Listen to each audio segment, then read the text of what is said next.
who's completed, has offered to deliver a session this afternoon. And Shane, his glamorous assistant over there, is going to record it.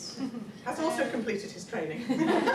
Not just a full-time glamorous assistant as of next year. Very proud. Also completed. Also completed. And not that it's about grades or anything like that, they're also both in employment and they also got outstanding. All right. So well done to them. So again, they are going to be around part of this afternoon. I don't know what time they're going to shoot on. But if you do want to ask any questions, then it's an ideal opportunity to talk to people who've been through it. I'm sure Dave's going to share a little bit of this experience. Yeah. In terms of break, we'll split for a break again like we did last time. As I say, we'll aim to finish just sort of short of the time that we'd set out, which is 6. Tea, coffee there. Toilets just down below if you need that. If any of you went here last time, then we'll show you that. Okay. Any questions before I start? You ready? Are you ready? All right, I think so. Yeah? He's nervous. I feel slightly sick, but it's okay. It's teach you all year. All right, first of all, this is kind of make me feel nice. Everyone look at me and actually smile. You see? Now, smiling is an interesting thing because when you smile, it sort of makes you feel relaxed, makes me feel relaxed, and also there's a different atmosphere in the room. And you'll find that also works in your classroom as well. If you can get your kids to smile, and even an involuntary laugh, it just kind of breaks the ice a little bit and gets you going. Now, your PGCE year, it's going to be a crazy year. It's like the longest, shortest year of your life. I'm trying to describe it in a way to make sense. It's the longest, shortest year of your life. You'll start it off and you'll be like, it seems like, Shane, was it yesterday I met Shane, and I was sat where you were in one of these twilight sessions, and it's like, oh, blimey, it's all these people, and have you done your what's that, the QTS exam, and oh no, I've done half of it, I've done my master's, I've got my inches to go, and you're fretting over that, and before you know it, you're into it. But the year goes by so slowly, and so quickly at the same time. It's crazy. It's what I want you to do. I want you to do a quick bit of an icebreaker. That's what it is. I want you to stand up. Stand up. It's all right. I can stand up. I want you to find somebody in the room. Anybody. Maybe not someone you sat right next to. Find someone in the room. Someone you haven't really had a chance to chat to right now. Stand next to them. Do it now. Find someone in the room. Someone you haven't had a chance to chat to already. Stand next to them. There you go. Already? You're laughing already? That's come on. Smiles. Everyone feels a bit more chilled. That's beautiful. What are you doing? What are you doing? There you go. See? I can direct now. All right. I hear the laughter, but I hear my voice. Okay, this is what you're going to do. This is what you're going to do. These are the rules. This is what we're going to do. You're going to look at you with your partner. You're going to have a conversation. That's how the conversation is going to work. Decide who's going to be A, who's going to be B. Okay, so you decide that now in a minute. That's what you're going to do. A, your job is to speak for 1 minute to your partner on the most interesting subject in your life. It could be the holiday you're going to go into next. It could be your favourite hobby. The thing you could talk about, just you'd love to talk about for nothing.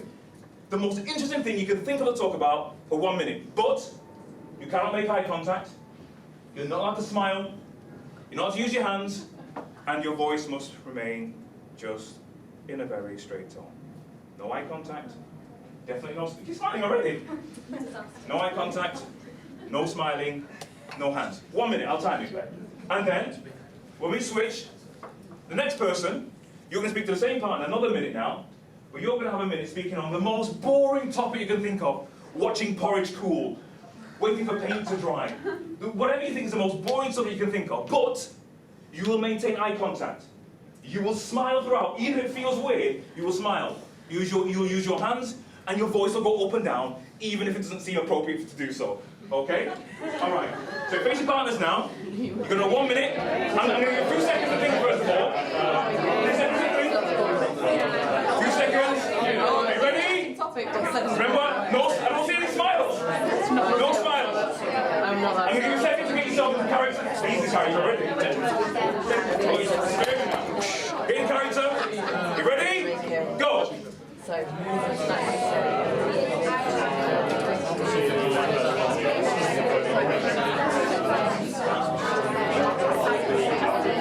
No smiling now.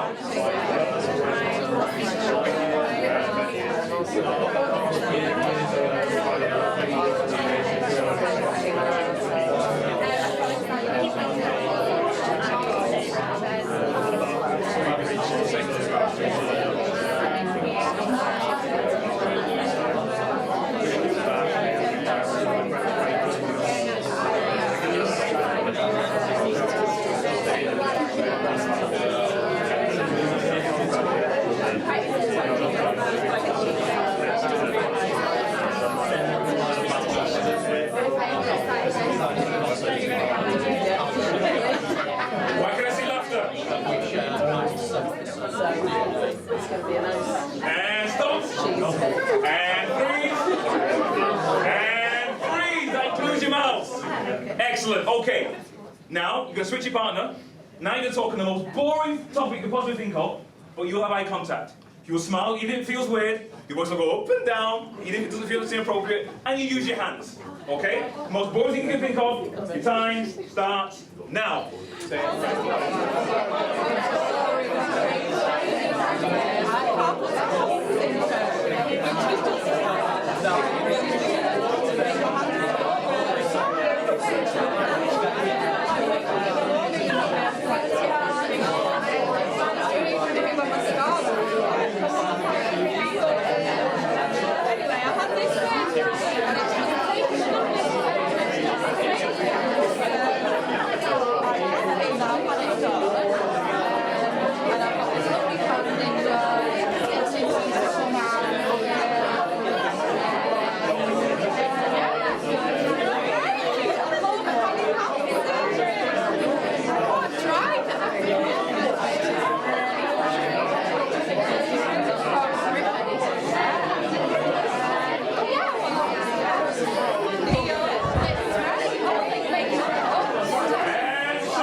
Take a seat, well done. Round of applause, well done. Good job. Excellent. Excellent. Now, apart from me just showing that I have the power to make people stand up and sit down, give me some feedback. What do you think that was about? Now we're back in teaching mode. Don't you think now? What was that about? Apart from just a random no playing side, what was that about? What was I asking to do that for? Engaging. Engagement. Tell me more, what do you mean engaging people? Well, how you engage people or how you don't engage people by using more than just what you say. Okay, so first of all, the first one, how do you find that where you're talking about something you're really excited with, but you weren't, something simple like not maintaining eye contact, not using your hands, monotone voice, what kind of response did that have on the person you're talking to? No connection? Couldn't see them, so just... Couldn't see them, so it doesn't matter. What else? It was just really difficult to convey any sort of meaning behind what you were saying. Excellent. Anything else? You've no idea what the other person's doing, what their reaction is. So No idea what they're doing, no eye You've contact. got no control in what's going on. So much of communication is feeding on what you see in the other person. Oh, how about the other one when you're talking about something which is completely, totally boring, but you had eye contact, you use your hands, your voice went up and down, did it make sense? How did that come across? What do we get from that? At least there was a personal connection, so you could warm to that person, and if they can grasp your attention with something boring, then if they're talking about something interesting, then it starts to reason you do Brilliant, well done. Anything else? No right or wrong answer, by the way, just whatever you felt. Anything else? You're looking at me like you want to say something. No, well, I was part of Harry, so it was the same really. That if you look at someone, it shows that you're kind of at least half interested in what they're saying, even if it's terrible. Not every time you're in a classroom, not every lesson, sometimes I do lessons and I think, this subject matter is boring. One of the lessons of the Liburd is called gelatinization. That's the science behind using flour to thicken a liquid. If I was to describe to you, it just sounds boring, but sometimes you've got to take even the most boring stuff. But if you smile, maintain eye contact, voice going up and down, even something that seems boring, you can engage students with. So never mind something that's exciting. So that is part of it. And by the same token, if you have something exciting, but you don't use the basic skills of eye contact, using your hands, smiling, even with a classroom with children in particular, making a connection with them, you will lose them, even in an interesting topic. And children are a lot less forgiving than you guys are. You guys will laugh and think, okay, it's a bit of an exercise and sweet, swing it by. But kids, they'll be yawning, they'll be disinterested, they'll start chatting. Before you know it, you've got chaos in your classroom simply because you're not engaged. So getting engaged with your kids, using those simple techniques of eye contact, smiling, it makes me look more excited than they actually am. It's like, this kid's crazy, but so interesting, what have we been doing? Talking about porridge, wow, isn't it amazing? Another reason, which is a little bit deeper, this will be, despite what you might think, one of the hardest years of your life. Okay? Sounds crazy. I'm a full-grown man. I'm 40-odd years old. It's my birthday yesterday, 44 years old. But this, and I've worked for 20-odd years, this is one of the hardest years of my life. Now, you don't think it is. Someone will say it to you, and you'll think, oh, yeah, whatever, you know, what's he been doing? But it is. And you will need each other. Your biggest resource is right around you. It's not these guys here. There's only 2 of them. Maybe a couple more if you get a chance to get hold of them. Your biggest resource will be each other. At some point in this year, you will think, what the heck am I doing this for? At some point you'll think, I can't bear to look at another book or another kid. I'm going to pull a child's head off and go to prison. I'll do the time, I don't care. At some point in this year, you will genuinely think that. You'll be embarrassed thinking it, but you'll think it anyway. And the people who will keep you in the game are right around you now. Now, so many times on a Friday, when we used to have our sessions, we'd come in, and sometimes we do this game, how are you doing? Oh yeah, I'm doing really well, and ready for the game, and how are you doing? I'm doing really well. And I was thinking, is everyone doing really well? Am I the only one that's crying in a cupboard somewhere? But if you're real with each other, then you can keep someone else in the game. And when you're struggling, they'll keep you in the game. You will need each other more than these guys here. So take your time over these sessions to get to know each other in a slightly more personal way. Find things out about each other. Don't just sit in your groups. If you're PE or sports or science, don't just sit in your groups. Make an effort to go and just sit down and chat. And talk about stuff which has nothing to do with the course. Because those kind of personal connections, I'm telling you, are going to help you this year. You don't think it will until you're about 3 months in, if you last 3 months. So you're 3 months in, you're thinking, why am I doing this? Why am I doing this? I'm going to kill him, kill him, kill him, pull their arms off, and I'm just going to go to prison. You will get to a point where you think like that. These guys will keep you in the game. Now, the title of my talk, really, that's just an intro. The title of my talk is 7 Little Words.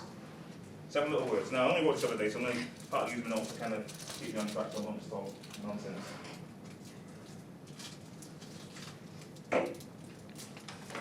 At school, get a bit emotional. At school, which is a long time ago for me, I wasn't a bad kid. Went to school every day, didn't bunk off, didn't skive. I also didn't do any work either. So when it came to the end of school, and I was looking at my results, I was embarrassed. I got 1 GCSE. I remember looking, thinking, oh, look at that. A couple of years of reception, about 5, 6 years of nursery, 5 years of secondary school, 16 years of education, and this is all come out with 1 lousy GCSE. This is embarrassing. I was totally embarrassed with myself. I remember looking across at a friend of mine called Jason Mason, his real name, Jason Mason.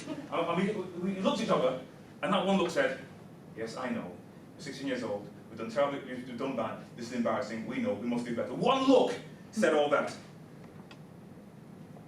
But then I was 16 years old, I'd done really badly, thinking, okay. At that point, some adrenaline fires into your stomach, you think, you know what, I've got to make a real go of this. What kind of life am I going to carve out for myself if I don't get at least a bit of an education? So Walker, I've got to go and start to resit some of these things that I failed the first time around. So, my dad was a Caribbean guy, born in the Caribbean back in the 1920s. He was a basic man. All he cared about really were the basics. So if we come to him and start talking about all the different things we did in school, about sociology and this and that, his eyes would glaze over. And all he wanted to know is, do you have the basics? Can you read and write? Can you count? Do you maths? Do you know English? They're your basics. If you're going to do anything, you make sure you at least have your basics. He was so into his basics, and this is a true story. When we were younger, he was a tailor by trade. He went to night school to study maths, just so he could come home and set his homework. Oh, Joey, what a good dad he is. Yeah, Dad wants to say, no, I've got some long equations for you here. He was so into his basics, so I thought, you know what? If I'm going to get anything, I've got to start with the basics. So I'll go to college and I take the 1 GCSE I had, I took to an A-level, and I took English and maths and physics. Now physics was interesting because at school, they had us doing this, when it came time to make our take our options, we weren't given few of us, weren't given the option of physics and chemistry and biology, you know, what we call science. We were given something else called science at work, otherwise known as a load of rubbish. It was just a DOS class, which was fine because all we wanted to do was DOS. If someone gives you an option to have an easy class, you're not going to think, okay, no, I'll do physics instead. It's a DOS class. But we realised that it was a DOS class because at the end of it, there was no exam and no qualification that anyone had ever heard of, and it's a complete waste of time. So when I went to college, I took a real science, physics, and I did it for the first time. So at the end of the year, I'd done physics, English, maths, and the one GCSE I had, I took to A level. And at the end of the year, it came time for results, I passed. I passed an actual real-life GCSE. My year was the very first year in this country to do GCSEs, by the way. I passed a GCSE, I was over the moon. Who knew? I had a smart mind, not just a smart mouth. Who knew? I was completely buzzed up. I passed something.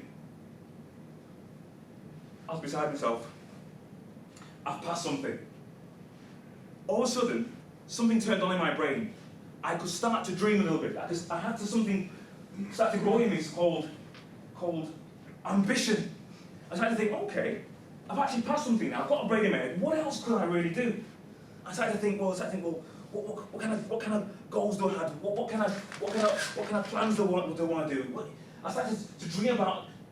My whole horizon was different, just because I'd passed a few exams. I was used to being in a position where people didn't really have much ambition for you. In schools, you get some teachers that some of them won't really want the best for every child. If you're a little bit different or a little bit challenging, some teachers will be like, oh, can't bother this guy, just get him in here, keep him quiet. If he gets nothing, you don't expect nothing of him anyway. So if you get that kind of teacher, sometimes it's hard to thrive if you don't see thriving around you. So I'm taking this physics, and I've done it and I've passed. All of a sudden, new horizons open to me. So now, I'm 17 now. I'm 17 years old, and now I'm at the open day at the college where I was at. And all of a sudden I started to think, oh, what can I do? And I'm looking around at all these different courses, all different stores. Physics, you can do this, you can do that. And I'm thinking, oh, what can I do now? I'd always been interested in physics and the way things worked, even though I didn't realise it at the time. Because for me, when I was at school, something only really meant something if I could connect it to something that meant something in my real life. So much of education is learning in abstract. For example, I'm 44 years old, and I never found myself in a really tight situation where I needed a little bit of algebra to get me out of that situation. Or in a tight squeeze, quick, let me do some algebra. I'm a full-grown man, I never had to do that once. Not to say it's not important, but for me, unless I could connect what I was learning, something that meant something to me, it didn't have any priority in my life. But now, I'm 17 now, and I've passed like 3 GCSEs. I'm like the man now. I've passed 3 GCSEs. I think I've got a brain now. I didn't realise I had a brain before. Sometimes the kids you teach, nothing wrong with them, just don't realise they've got a brain. No one's really told them they could actually achieve something. So I'm buzzing now. So I'm walking around these stores thinking, I'm walking at this now. Don't worry, I've got 3 GCSEs. It's okay. But walking around thinking, oh, that store, that looks interesting. I might try that. Okay, no, that's okay. Yeah. Advanced biology, I'll give it a stab. Hey, I've got a brain now. I'm walking around, I go to the physics store. I'm thinking, A-level physics. I thought, okay. One of the things GCSEs do, they start you believing you can do something. One of the things I tell the kids now about education, about the importance of GCSEs, kids that's particularly disinterested, is what the GCSEs give you. Beyond just the qualification, because that's a given, they get a qualification, they give you something else. They empower you and open your life up. And they give you choice. What having GCSEs does is give you choice. You can look back through a bunch of GCSEs and think, ask questions like, which one did I enjoy most? Which one did I find myself good at or have a natural aptitude for? You can ask yourself those kind of questions when you've got a range of GCSEs to choose from. I distinctly remember, I met up with a girl I went to school with. I met a girl I went to school with at Sixth Form College. And we were talking about what we got and stuff like that, and I was just like, yeah, 10 GCSEs, but straight lie. And she said she got 10 GCSEs, 7 A's and 3 B's, went to the same school. And I remember thinking, 10 GCSEs, wow. I didn't even know there were 10 subjects. And I was being serious. So here now, I'm back at the store. The interesting thing about choice as well, is that sometimes kids are limited by what they see around them. Sometimes you get Johnny, he'll be like, I don't need education anyway, I don't need any GCSEs because I'm going to work in the mechanics with my brother, it's just going to get me a job. Or Mary Lou, completely made up names, Mary Lou might be like, oh no, I'm just going to work in hairdressers or be a childminder. Nothing wrong with those professions whatsoever. But what they can reflect is just the limited view of life that child can see. That's all they're quoting their future on. The future's wide open, but all they can see is just, what does my brother do? What does my mum do? I'll just do that. The lack of education limits them. So here I am now, back at the physics store. I'm walking like I'm 10 men. There you go, white stance, there you go. I'll wear that. I'll have 2 of those. And I go to the physics store now. I titled this talk with 7 little words. I go to the physics store now, and I'm with the guy that taught me for physics. I didn't do any physics at school. Normally you do it over 2 years, 10, 11. Did it in 1 year, I passed, and I was buzzing. So I go to the store now, and I'm about to sign up for A-level physics. I started to believe that I could be something more than I was. I had a friend who was an architect, an older friend who was studying architecture, and I started to think, you know what? I love architecture, I love buildings. I could really do this. What do I need to do architecture? So now I'm connecting the education I want to get with something I want to achieve. I thought, well, to be an architect, I need A-level physics. Before I had the need to do something, I wasn't interested, but now I need to do only architecture, I need A-level physics. So now I'm motivated. So I go to the store now, same teacher, and I'm about to sign up for A-level physics. And he looks at me and he says these 7 little words. And over a quarter of a century later, they're stayed in my mind. He said, all he said was this: I think you'll struggle with that, David. That's all he said. I think you'll struggle with that, David. 7 little words. That's all he said. And for all my 10 men, for all my walking with a white stance, just like in some science fiction movie, I saw all those fresh dreams I just built start to crumble. Just like that. Crumble, crumble, crumble. You see, because at 17, I wasn't the person I am now at 44. I wasn't strong enough to turn around and say, I don't care what you say, I'm going to do it anyway. I wasn't strong enough to demonstrate with him. I wasn't strong enough to go beyond his limiting belief for my life. What he said was law, because he's a teacher. I think you'll struggle with that, David. That's all he said to me. And that was enough at that time to crush me. Even though I was at the beginning of wondering what I could be. I think you'll struggle with that, David. That's all he said. Then he encouraged me to do some other course that I had no interest in, that wasn't connected to anything I wanted to do, and I failed that course. And my life pivoted at that point. That's not a hard luck story. My life stalled a little bit. I lost a couple of years here and there.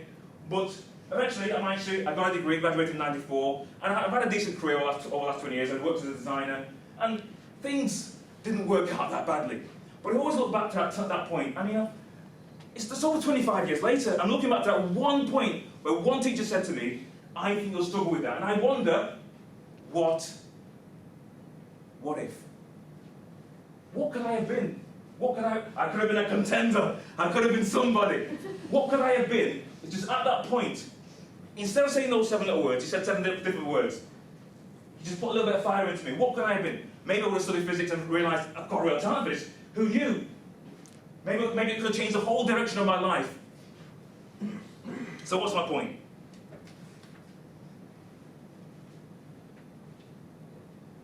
As teachers, which is what you're going to be, you hold the lives of hundreds of children literally in the palm of your hands. You see them 5 days a week, every day. You'll have more meaningful conversations and interaction with them than likely their own parents. They will grow to respect you, respect your words, and they'll even grow to love you. They'll see you almost like a parent. That's how powerful you will be to children once you're a teacher. So the question that for me this distills down to is, what kind of teacher are you going to be? Now, this isn't a question you can answer straight away, because you're going to need some experience. You're going to need to get into this journey a little bit before you can start to figure out the kind of person you want to be. But that's what, for me, what this distills down to. What kind of teacher are you going to be? You see, because there are all different kinds of teachers. The teachers who are in it for the money. Not big money, but in it for the fact that it's a secure financial job. Your wages go up with experience each year. Some people are genuinely in it for the money.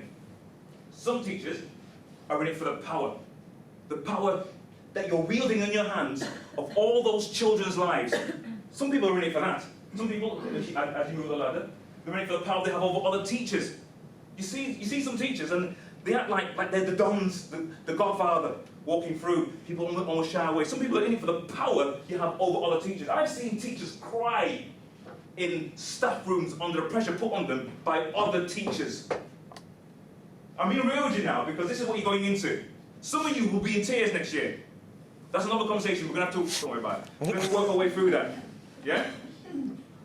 But some people are in it because it's got a good title. It's a kind of profession. You can travel with anywhere in the world. What are you? I'm a teacher. Oh, doesn't need any explanation. You're a teacher. It's got a title. You can travel with it. But let me tell you this now. Unless buried in those reasons is a genuine love for children, a genuine desire to see their lives blossom, a genuine desire to develop young minds, you will struggle in this course because there's going to come a point where you're going to need more than a desire to earn a stable living to get you through this course. And the most frightening thing is, if you do manage to get through this course, and that is not at the core of you, then you're going to be just like my old physics teacher. When you have someone's fragile life and fragile dreams in your hand, what kind of person are you going to be when you have that much responsibility? When you have that much power? So my final question then, just to leave it with you, is what kind of teacher will you be?